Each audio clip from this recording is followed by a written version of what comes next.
जुना कुपवाड रोडवरील पुण्यश्लोक अहिल्यादेवी होळकर चौकात त्यांचा अश्वारूढ पुतळा उभारण्यास जिल्हा प्रशासनाने मान्यता दिली आहे। त्यामुळे पुतळा उभारण्याचा मार्ग मोकळा झालाय। पालकमंत्र्यांनी दिलेलं आश्वासन पूर्ण केले तर गेल्या 3 वर्षांपासून माजी नगरसेवक मनोज सरगर यांनी केलेल्या प्रयत्नांना यश आलंय। महानगरपालिकेच्या शिंदेमळा येथील अहिल्यादेवी होळकर चौकात त्यांचा पुतळा उभारणं आणि चौकाचे सुशोभीकरण करण्यासाठी 1 कोटींचा आराखडा तयार करण्यात आला होता। पहिल्या टप्प्यात 53 लाखांची निविदा काढण्यात आली होती।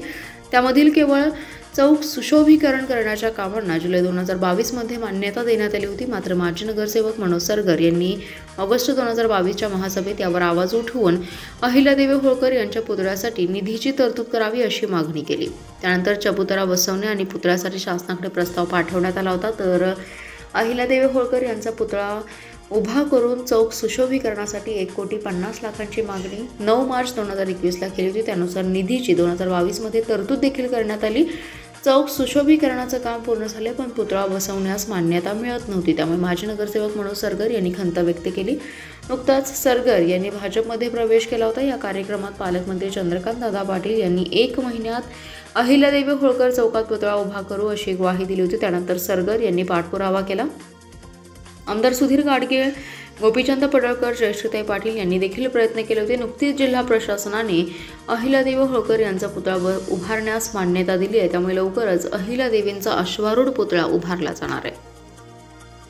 पुण्यश्लोक अहिल्यादेवी होळकर चौक, संजयनगर, सांगली या ठिकाणी सांगली, मिरज आणि कुपवाड महानगरपालिकेच्या माध्यमातून 2021 साली जे जन आंदोलन उभा केलं होतं, त्या जन आंदोलनाला आज या ठिकाणी खऱ्या अर्थानं यश प्राप्त झालं।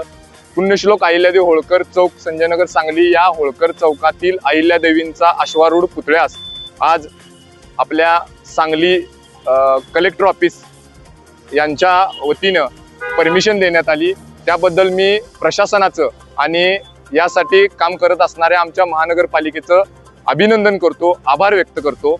खास करून आपल्या सांगली जिल्ह्याचे पालकमंत्री चंद्रकांतदादा पाटील, ह्या सांगली विधानसभा क्षेत्राचे आमदार माननीय सुधीरदादा गाडगीळ आणि आमच्या धनगर समाजाचे नेतृत्व गोपीचंद पडळकर साहेब शेठ यांच्या आणि आमच्या नेत्या जयश्रीताई मदनभाऊ पाटील यांच्या सर्वांच्या मार्गदर्शनाखाली त्या पुतळ्याला आज या ठिकाणी परमिशन मिळाली।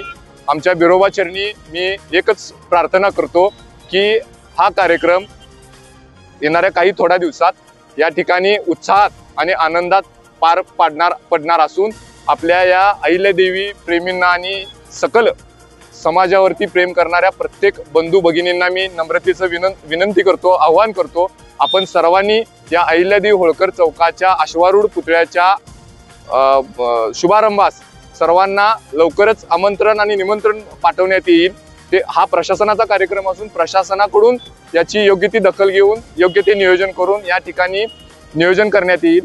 त्या पद्धतीने आपण सर्वांनी या ठिकाणी यावं असं मी या ठिकाणी नम्रतेचं विनंती आणि आवाहन करतो आणि थांबतो।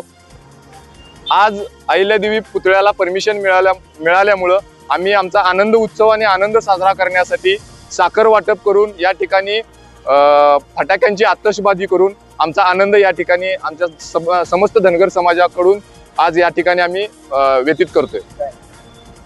हे सगळं आता प्रशासनाचं काम आहे, पण पालकमंत्र्यांच्या सोबत चंद्रकांत दादांच्या सोबत या संदर्भात बोलणं झालेलं आहे। चंद्रकांत दादांनी आपल्याला या 15 दिवस ते महिन्याभरात त्या पुतळ्याचं उद्घाटन आणि लवकरात लवकर हा पुतळा बसवण्यासाठी प्रशासनाला आदेश दिलेले आहेत।